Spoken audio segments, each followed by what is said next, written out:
Bom, em depoimento à Polícia Federal, a servidora da Receita Federal negou ter acessado de forma irregular os dados fiscais de Viviane Bárcia, mulher do ministro Alexandre de Moraes.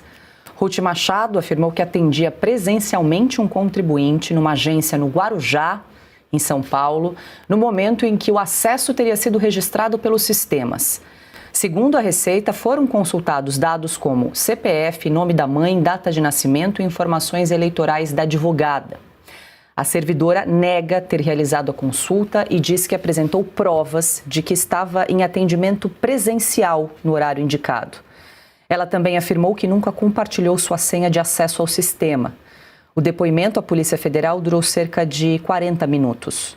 Por decisão judicial, a servidora foi afastada das funções, está impedida de acessar os acessos da Receita e passou a utilizar tornozeleira eletrônica. O celular dela também foi apreendido. A defesa afirma que Ruth não possui vínculo partidário, também não tem histórico de militância e não cometeu qualquer infração penal.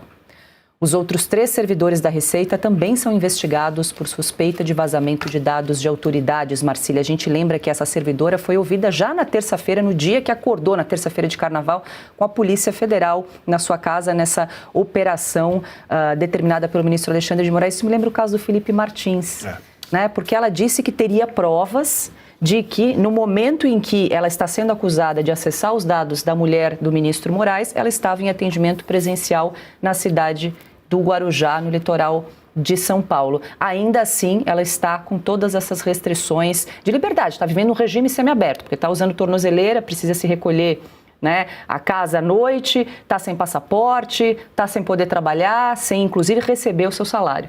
Pois é. E outra informação, ela tem 32 anos de serviço público sem sequer um processo disciplinar ou administrativo contra ela. É uma carreira imaculada. É uma carreira ilibada, coisa Sim. que é dos ministros do STF, inclusive a do Moraes não é. Né? Então, provavelmente a gente tem aqui uma servidora com muito mais condições morais do que o próprio Moraes de falar em nome do interesse público.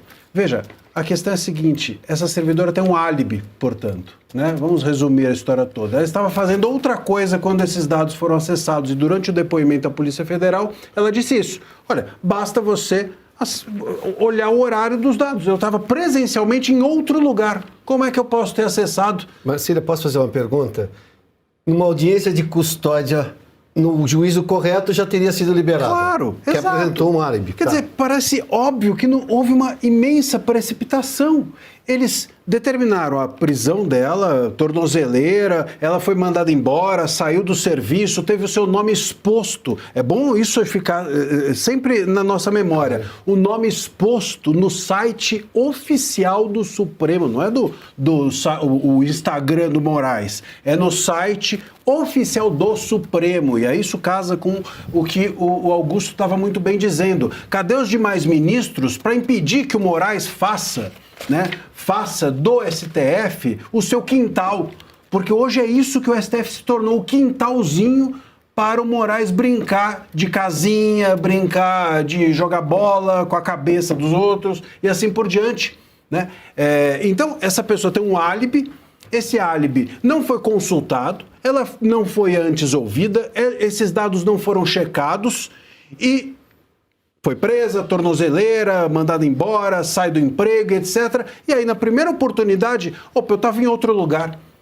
É exatamente o mesmo caso do Felipe Martins. Felipe Martins ficou preso até ontem por uma viagem que ele não fez. A imigração dos Estados Unidos dizendo, ele não veio, Moraes. Não, mas ele vai continuar preso porque ele fez sim a viagem. Aí o Felipe Martins acessou o LinkedIn.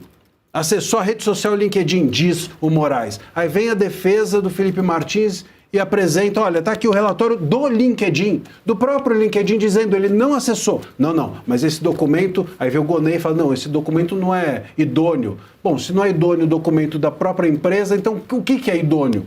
O Moraes, a cabeça do Moraes, o que se passa dentro dela é idôneo? Certamente que não. Então a gente está diante de uma situação muito semelhante. O Moraes quer porque quer prender a pessoa, apesar das provas. apesar dos indícios. E isso acontece com o Felipe Martins, e isso acontece agora também com essa Ruth, essa servidora, vou repetir, que tem 32 anos de serviço público prestado sem sequer um processo administrativo, um processo disciplinar. Ele destruiu com a vida dessa pessoa. Ele acabou com a carreira dessa senhora. Para quê? Porque ele não teve a curiosidade, a competência. Aqui não é competência tecnicamente, é competência da pessoa ser minimamente capaz enquanto ser humano, enquanto advogado, enquanto juiz. Juiz não sei se ele é, acho que não. Então, ele é incapaz de pensar, eu vou antes ouvir do que determinar uma medida, eu vou antes verificar do que determinar uma medida. E isso é crime.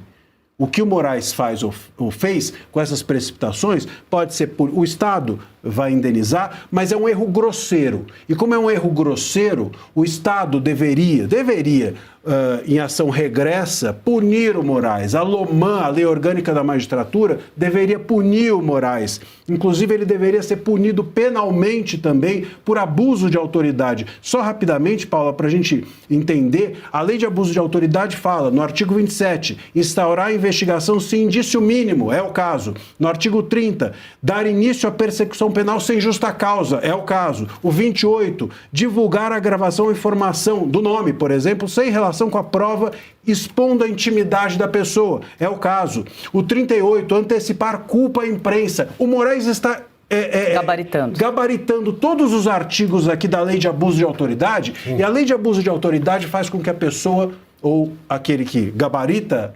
a sua punição, ele, enfim, gabarita todos os artigos, ele está em todos os artigos, o que ele fez está presente aqui em todos eles. Essa pessoa, a pessoa que gabarita, pode, por conta disso, dos abusos de autoridade, ser levado ao impeachment. E aí a pergunta, fazendo coro ao que o Augusto disse, mas acrescentando um passo mais, onde estão os ministros dissidentes? Mas eu acrescento, onde estão os senadores?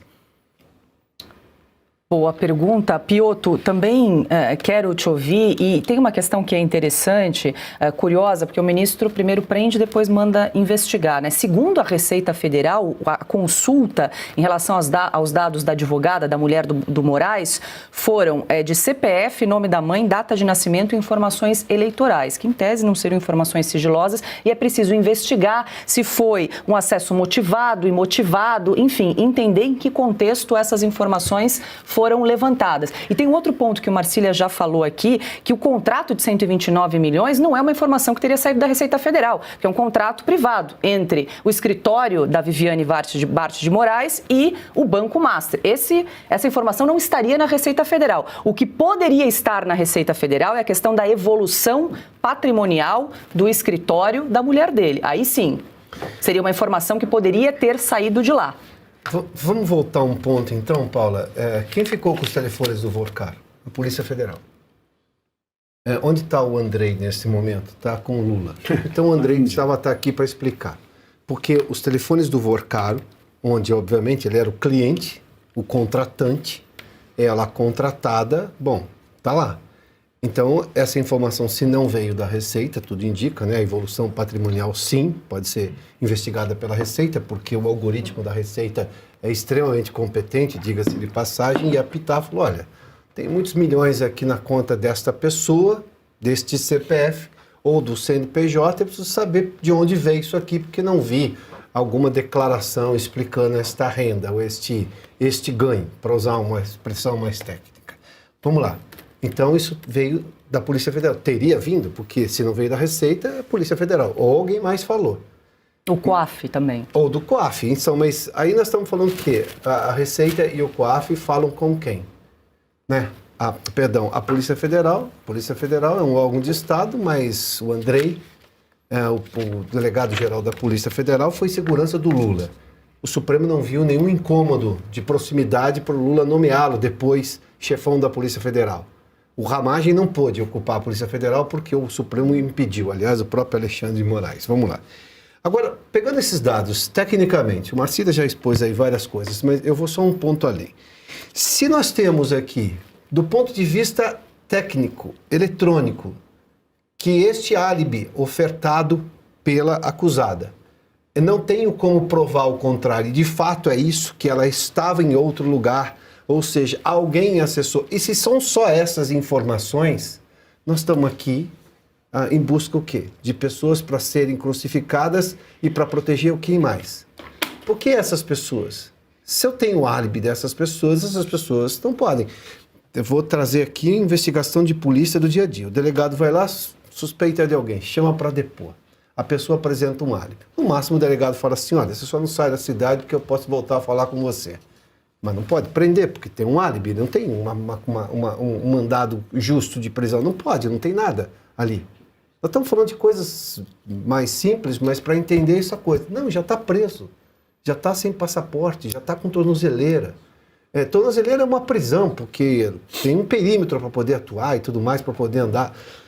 Se este álibi é de fato o que ele prova ser, e se os dados acessados foram só esses, bom, então do que nós estamos falando numa investigação desse tamanho no Supremo Tribunal Federal? Eu mencionei há pouco com o Marcília, Paula, da questão, se isso fosse em qualquer juízo de primeira instância, apresenta um álibi desse, uma prova dessa, eu estava em atendimento numa cidade no Guarujá, ou seja, fora. Quem acessou só essas informações, ou seja, não fui eu. Uma audiência de custódia colocaria em liberdade, como a audiência de custódia defendida pela esquerda coloca traficante toda hora na rua, apesar de todas as evidências de prova, com droga apreendida e tudo mais que a polícia faz, dando retrabalho para a polícia. Nós temos um órgão agora persecutório, esse órgão de Estado persecutório, eu vou lembrar aqui mais uma vez, o já falecido filósofo Roberto Romano dizia que nada pode ser pior do que a mão pesada do Estado. Você não consegue brigar com a mão pesada do Estado. É o que nós estamos vendo aqui. Isso aqui tem cara de polícia política. Pois é, principalmente considerando o histórico dessa servidora com 32 anos de serviço público sem nenhuma penalidade, gravidade, sem nenhum processo. Bom, imagina jogar a carreira fora para fazer esse tipo de,